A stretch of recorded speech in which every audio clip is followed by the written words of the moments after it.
Guys অনেক দিন পর মোটরোলা এক চমৎকার স্মার্টফোন নিয়ে হাজির হয়েছে।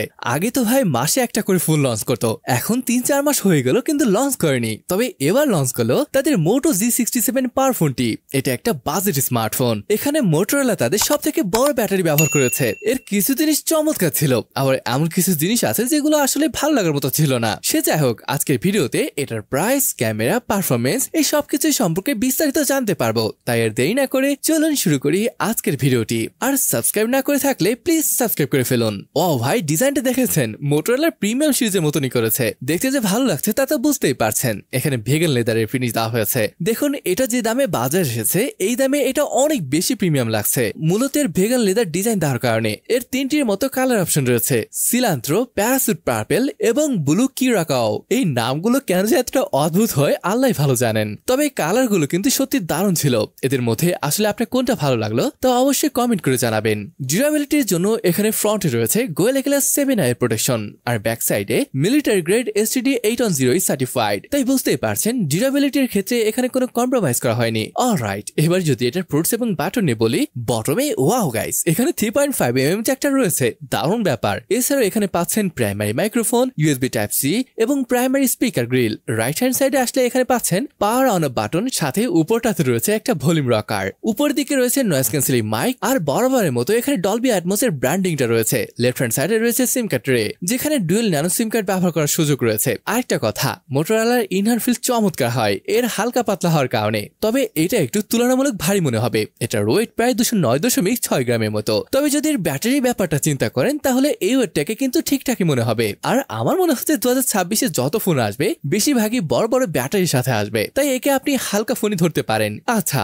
ওভারঅল ফোনটি কেমন লাগলো তা কিন্তু কমেন্ট করে অবশ্যই জানাবেন। তো এবার আসুন আমরা একটা ডিসপ্লে কেন কথা বলি। এখানে আমরা পাচ্ছি 6.7 ইঞ্চের FHD+ IPS LCD ডিসপ্লে। হ্যাঁ, IPS ডিসপ্লে। আর যদি আমি এটার স্ক্রিন টু বডি রেশিওর কথা বলি, চিন স্লাইটলি থিকার দ্যান অ্যাভারেজ এবং সাইডের উপরে বেজেল অ্যাভারেজ আছে। ডিসেন্ট একটা ডিসপ্লে। আর যদি কথা বলি এটার ভিং অ্যাঙ্গেল নিয়ে, এটাও ডিসেন্ট ছিল। ব্রাইটনেসের কথা বললে হ্যাঁ, এটা কোয়াইট ব্রাইট। 1050 নিটস ছিল এটার HBM ব্রাইটনেস। মনে হয় না তেমন কোনো প্রবলেম হবে। এমনকি আপনি যদি আউটডোরে ব্যবহার করেন তাহলে প্রবলেম হবে না। এছাড়া রাতে যারা ফোন দেখেন তাদের চোখের সুরক্ষার জন্য রয়েছে HGS এর আই প্রোটেকশন। এছাড়া আপনি চাইলে কিন্তু ডিসপ্লের কালারকেও বুস্ট করতে পারবেন। এটা বেশ ভালো একটা অপশন বলে মনে হয়েছে আমার কাছে। আর যদি রিফ্রেশ রেটের কথা বলি, এখানে 120 হার্টজের রিফ্রেশ রেট রয়েছে। যদি এটা IPS ডিসপ্লে তারপরও খারাপ লাগবে না মনে হয়। আচ্ছা গাইস, চলুন এবার না হয় আমরা এটার স্পেসিফিকেশনের কথা বলি। এটা বেশ ইন্টারেস্টিং এক সেকশন। দেখুন, এখানে স্ন্যাপড্রাগন 7 Gen 2 চিপ ব্যবহার করা হয়েছে, যেটা আবার কিছুটা পুরাতন চিপ। তবে এটা ট্রাইড অ্যান্ড টেস্টেড প্রসেসর। এটা অনেক ফোনে আমরা দেখেছি।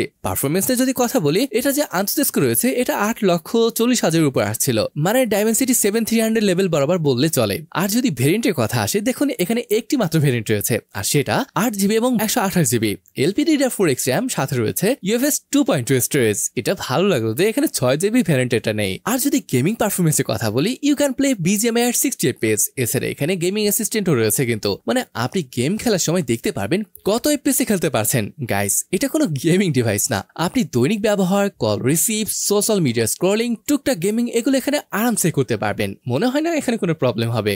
ভাই, 7000 mAh এর মতো বিশাল ব্যাটারি রয়েছে, সাথে রয়েছে 30 ওয়াটের চার্জিং। সত্যি ভালো বিষয়। এটার ওয়েস নিয়ে বলে আগের মতন অত ক্লিন UI পাচ্ছেন না। এখানে কম বেশি থার্ড পার্টি অ্যাপ রয়েছে। আপনি যখন সেট আপ করবেন এখানে গ্লান্স আসবে। হ্যাঁ, আপনি আনইনস্টল তো করতে পারছেন, তবে এগুলো আছে আর কি। এখানে হ্যালো UI রয়েছে, which is based on Android 15।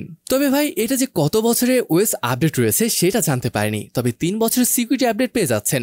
Hello UIতে কিন্তু অনেক ফিচার রয়েছে, এই যেমন থিং শিল্ড, ফ্যামিলি স্পেস, মোটো আনপ্লাগড। এছাড়া এখানে জিওস্টার রয়েছে, ঝাঁকালেই বাতি জ্বলে উঠবে। ভাই, মাল্টিমিডিয়া কিন্তু মজা আসবে, কারণ এখানে স্টোরেজ স্পিকার সেট আপ রয়েছে, আবার ডলবি অ্যাটমস টিউন। তাই অডিও কোয়ালিটি হবে অনেক ভালো। সব মিলে কিন্তু বেশ ভালোভাবে উপভোগ করতে পারবেন। অলরাইট, সেন্সর নিয়ে বললে এখানে সবই রয়েছে। তবে ডিসপ্লে যেহেতু IPS, তাই ফিঙ্গারপ্রিন্ট ডিসপ্লেতে পাচ্ছেন না। এখানে পার বাটনটি হলো একটা ফিঙ্গারপ্রিন্ট স্ক্যানার। আচ্ছা, কানেক্টিভিটির ব্যাপার আসলে এখানে রয়েছে 5G, dual 4G VoLTE, Wi-Fi 6, Bluetooth 5.1 এর সাপোর্ট। তবে আই ব্লাস্টার বা NFC এর মতো ফিগারগুলো এখানে মিসিং রয়েছে। তো গাইস, এবার আসুন আমরা একটা ক্যামেরা সেকশনে কথা বলি। দেখুন, প্রাইস হিসাবে ওভারঅল ক্যামেরা পারফরমেন্স আমার কাছে বেশ ভালোই লেগেছে। এখানে যে মেইন সেন্সরটি পাচ্ছেন এটা হলো 50 মেগাপিক্সেলের Sony LYT 600 সেন্সর। এর সাথে রয়েছে 8 মেগাপিক্সেলের আল্ট্রা ওয়াইড। আরো একটা সেন্সর রয়েছে যেটা 3-in-1 অ্যাম্বিয়েন্ট সেন্সর। এই আল্ট্রা ওয়াইড সেন্সরে অটো ফোকাস রয়েছে, এর মানে এটা দিয়ে ম্যাক্রো শট নিতে পারবেন। আর ফ্রন্টের সেন্সরটি পাচ্ছেন 32 মেগাপিক্সেলের, যেটা বেশ ভালো ব্যাপার। আর যদি ফটো কোয়ালিটির কথা বলি, দেখুন নর্মাল কন্ডিশনে এটা ফটো কোয়ালিটি কিন্তু বেশ ভালোই ছিল, এটা বেশ শার্প মনে হয়েছে। তবে ছবি দেখে মনে হচ্ছে কালারকে হয়তো কিছুটা বুস্ট করছে। আল্ট্রা ওয়াইড দিয়ে তোলা ফটোগুলো কিছুটা সফট মনে হয়েছে। পোর্ট্রেট শটগুলো কিন্তু ভালো লাগার মতো ছিল। আর একটা ব্যাপার ভালো লাগলো, এটা যে ফ্রন্ট এর ব্যাক রয়েছে, এই দুইটা সেন্সর দিয়ে কিন্তু আপনি 4K 30 FPS এ শুট করতে পারছেন। এবার যদি এটা ক্যামেরা ফিচার নিয়ে বলি, এখানে প্রায় সব ফিচার রয়েছে, like slow motion, video, portrait, pro mode, এছাড়া scan, night vision, panorama, ultra resolution, photo booth, time lapse, dual video mode, আর এখানে বেশ কিছু এআই ফিচার রয়েছে, এই যেমন ফটো এনহ্যান্স। বাকি এখানে IP64 এর রেটিং রয়েছে USB Type-C 2.0 পোর্ট। তো এটা আসলে প্রাইসটা কত হবে গাইস? এটা ইন্ডিয়ায় 15,000 রুপিতে লঞ্চ হয়েছে, যার টাকায় কনভার্ট করে দাঁড়াচ্ছে 20,000 টাকার মতো। এবার আসুন দেখি কোন কোন ব্যাপারগুলো ভালো লাগেনি। দেখুন এবার থার্ড পার্টি অ্যাপ বেশ কিছু রয়েছে, আবার আইপিএস ডিসপ্লে 20,000 টাকার ফোনে, তাই ডিসপ্লে এমন হলে ভালো হতো। আর ওএসে Android 15 রয়েছে, যেখানে 16 থাকার কথা ছিল।